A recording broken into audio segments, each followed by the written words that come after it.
My name is Peter Gossmann. I'm Vice President of our coalition. I'd first like to give my sincere thanks to our members for your overwhelming support. I'd like to acknowledge our special guests and our sponsors who helped make this event so successful. A special thanks to our guest speaker and the always delightful and thought-provoking Mr. Rex Murphy. And of course, our heartfelt appreciation for the extraordinary efforts made by Mr. Doug Ford for his leadership as our Premier for the People. Truly a game changer for Ontario and for Canada. I'd like to close with three topics: our favorite, the carbon tax, education, and finally the truth about business owners in society and the coalition's message. Carbon tax, oddly enough, some business groups are in favor of this blatantly unfair and ineffective approach to climate change. Groups like the Canadian Chamber of Commerce. Carbon tax is a dishonest tax. Its justification is accomplished with deceit and trickery. Carbon tax is a tax, nothing more. Prime Minister Trudeau offers to save us from our polluting selves in exchange for money by perverting the truth. His trickery includes telling us that CO2 is pollution while exempting the major CO2 producers from paying the tax. And it includes his own admission that while his tax will save the world, it will do nothing to alter the world's CO2. That's the definition of two-faced. We support this Ontario government and the other provinces who are fighting the feds on this tax. So, education, it starts there. When I was a young student entering high school, grade 9, to my surprise, all Ontario secondary school teachers resigned en masse. I guess they saw me coming. I tried not to take it personally. In actual fact, they wanted the right to form a union, professionals by their own admission who felt powerless to get a fair shake from the government. Their feelings at the time were not properly addressed, and what we have today is a very powerful union that can, at any time, hold the people of Ontario hostage. It's not like the government can close up shop in response to demands that bankrupt the province. So wages, and particularly benefits, like defined benefit pensions, rise at an alarming rate. In this way, all government unions can pressure the economy with the threat of withholding single-source essential services. If it weren't so, private wages would equal public wages, and fair would be fair. What is pervasive in the school system is something that has developed over the last 40 years. At one time, school boards were discouraged from sharing their political views.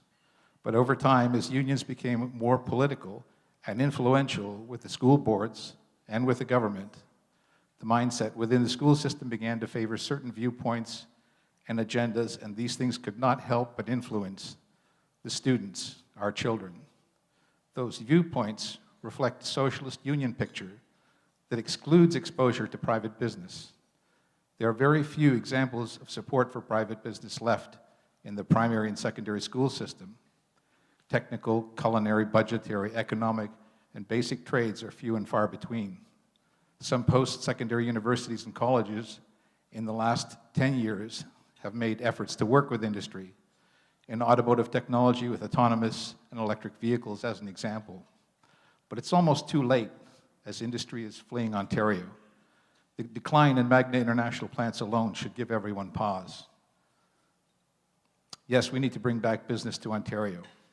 It's great to have an open for business slogan, but there needs to be work done to incentivize investment in Ontario, starting with drastically reducing electricity costs, and then running through every possible program, including changes to education methods to support manufacturing and business needs. Make no mistake, our coalition advocates that there is no place for corporate welfare, no place for government to choose winners and losers. Government support needs to include all business opportunities fairly and equally. That's why electricity is such a priority.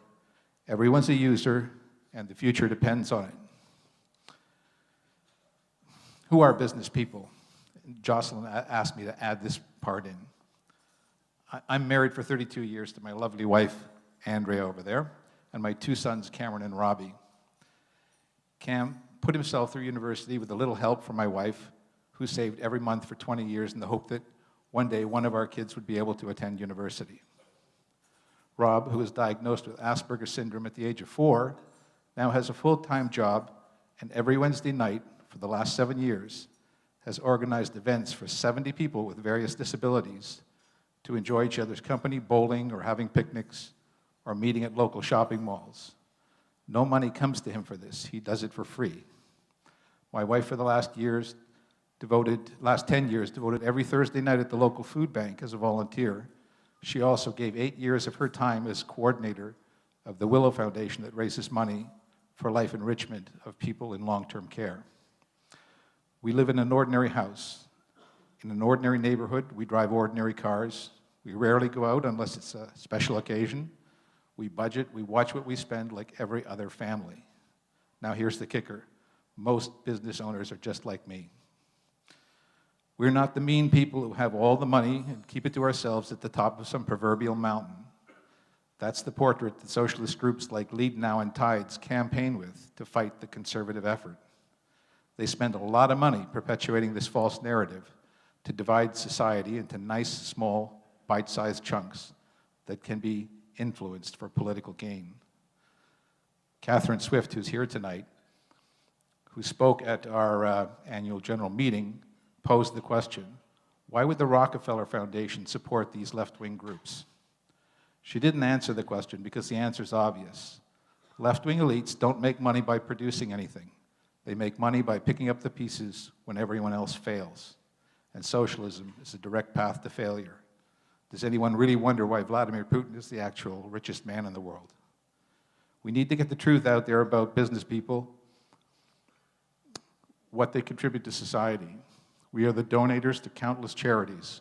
We give money to hospitals, food banks, seniors in long-term care, the disabled, children with intellectual disabilities, Little League teams, churches, and on and on. We are the ones who find contracts that bring money into the country. We make our best efforts to collect this money in good times and bad. Sometimes businesses fail, and we don't get paid. But we press on, we pay our employees, we pay our vendors, who in turn pay their taxes, as do we. We are unsung. We've been largely ignored and taken for granted. Until now. The provincial government, led by Doug Ford, is finally addressing business health, not just for our sake, but for everyone's sake. The politics of division is over. The Premier is getting that message out.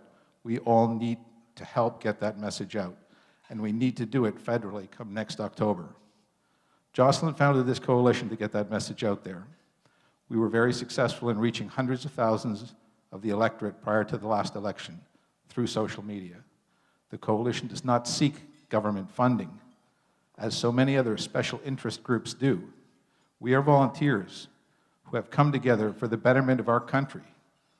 All the money we raise is put back out there to communicate with the electorate in the form of unvarnished truth, so they can elect a government that works for everyone. If there's government money involved in special interest groups, be wary. When the Prime Minister picks winners and losers, choosing the media over Alberta oil, be wary. When business groups accept funding from government and then support carbon pricing, be wary. If you're a business that belongs to an association that's not representing your interests, this is the place to find your voice. A voice to the electorate that speaks to the elected, the Coalition of Concerned Manufacturers and Businesses of Canada. Thank you. So the last comments are for Jocelyn. Thank you all for coming. I can't thank you for your support, and we appreciate everybody coming together to help our country reclaim its rightful place in the world. Thanks very much.